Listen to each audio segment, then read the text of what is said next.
6 days away from Super Bowl 51, the only place you can see the game right here on Fox 5. Also airing that same day, lots and lots of commercials. Some people look forward to those more than the game themselves. Marketing expert Jim Gentleman from SKG Advertising is here, and it's finally nice to have a gentleman in studio. Usually it's just me and Jason. Well, We've never been accused of being gentlemen, so it's nice to. No, great to have you here, Jim. Thanks. All right, well, let's get into these Super Bowl ads. When did this become a thing where people looked as much forward to the ads, some people, than the game itself? I think it probably started in the late 70s, early 80s when you had spots like Coca-Cola's Mean Joe Green and Apple's 1984 for Macintosh.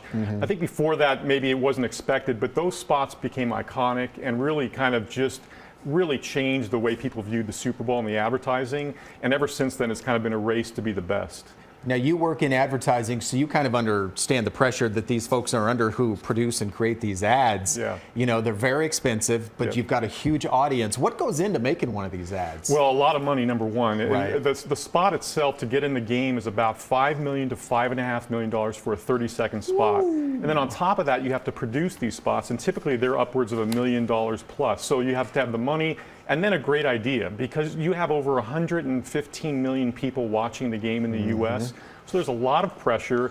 And typically you try to come up with a great idea that's going to be entertaining. I think that's the key for these spots, is to be entertaining. Whether they're humorous, funny, sad, whatever the case might be, is to be entertaining and have some emotional hook. And memorable, because you want to be one of the ads people are talking about the next day, and that's harder and harder to do because people are trying so hard to be one of those memorable spots. It is. It's hard to be memorable. It's hard to be original. And I think the pressure is so great on these advertisers and their agencies that they keep trying the same formulas. I like to talk about the ABCs of Super Bowl advertising: animals, babies, and celebrities. You can pretty much expect to see a combination of those in the spots coming up this year. We're looking at one right now from last year. I believe this was last year, Steven Tyler. Yeah. You and I were talking during the break.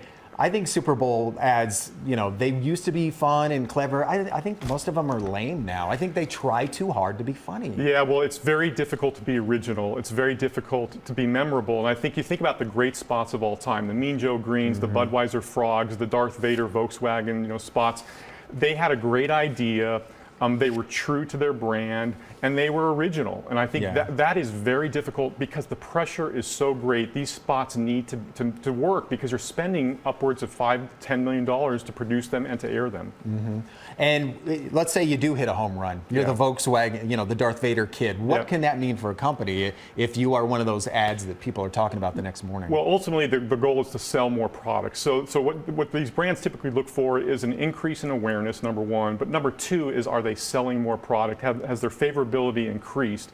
And a lot of these brands say this is the best way to make an impact, whether it's a new product launch or a brand relaunch.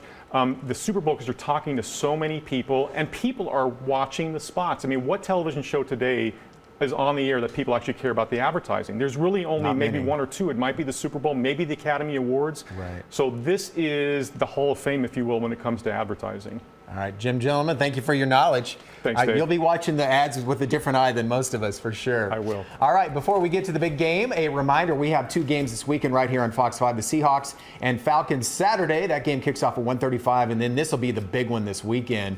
Advertisers should pay a lot of money for this spot here, Jim. Yep. Packers and Cowboys, it's going to do monster ratings. That game kicks off Sunday at 1:40, and again, that's right here on Fox 5. Jim, thank you. Thanks, Dave. Monaco.